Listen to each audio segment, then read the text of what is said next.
آج مسلمانوں پر جو کچھ بھی پریشانی کا سامنا ہو رہا ہے اور جو کچھ بھی پریشانیاں آ رہی ہیں ان سب کے ذمہ دار ہم لوگ ہیں۔ مسلمانوں کی ترقی میں ذمہ داری ہماری تھی، مسلمانوں کی تعلیمی معیار میں ذمہ داری ہماری تھی، مسلمانوں کے بیداری میں ذمہ داری ہماری تھی، مسلمانوں کے اخلاق کی میانہ روی میں ذمہ داری ہماری تھی، مگر ہم لوگوں نے مخالفت کے علاوہ اور کچھ نہ کیا۔ افسوس یہ عوام، یہ امت منتشر ہوتی چلی گئی، اور آج تو حال یہ ہے جناب کہ علماءوں سے لوگ نفرت کرنے لگے ہیں، گریز کرنے لگے ہیں، بھاگنے لگے ہیں، بجائے اس سے کہ وہ ان سے محبت کرتے۔ میں جانتا ہوں میری زبان اتنی بات کہنے کے قابل نہیں ہے، اور آپ کہیں گی بھی کہ تم یہ کیا کہہ رہے ہو، لیکن یہ بات سچ ہے۔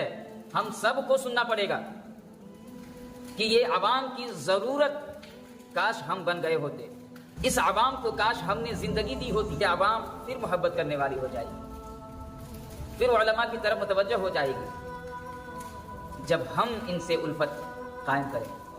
آج تو ہمارے ہر کام میں، چاہے وہ خانقاہی ہو یا درسگاہی ہو یا پھر اسٹیجی ہو، ان سب چیزوں میں صرف اور صرف نام و نہاد باقی رہ گیا ہے۔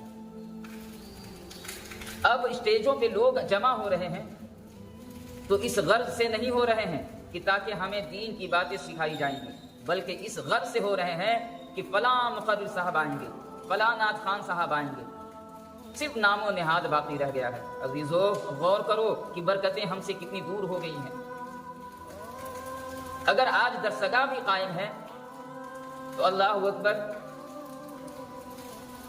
میں سب کو نہیں کہتا لیکن اکثروں کی جو علامت ہے نا وہ یہ ہے کہ ہمارا ایک معیار ہو، ہم معیار والے ہو جائیں، لوگ ہمیں جانیں کہ ہاں یہ کام کرتے ہیں، مدرسہ چلاتے ہیں، محتمم صاحب ہیں۔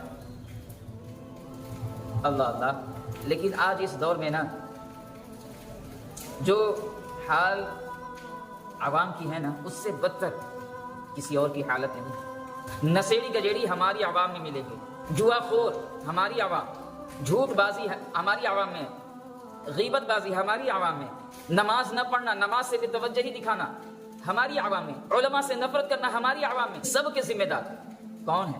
کبھی سوچا ہے ہم نے یہ عوام کہاں جائے گی؟ یہ عوام کا مستقبل کیا ہے؟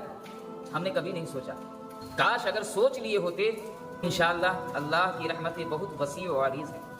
اللہ ہم سب کو توفیق حق عطا کرے کہ کاش ہم امت مسلمہ کے لیے کچھ کر سکیں۔ حضور صلی اللہ تعالیٰ علیہ وسلم کی سب سے بڑی تعلیم یہی تھی کہ معاشرے میں جس چیز کی ضرورت ہو اس کو عام کیا جائے۔ تو غور کیجئے کہ عوام کی ضرورت کیا ہے، ان کی چاہت کیا ہے۔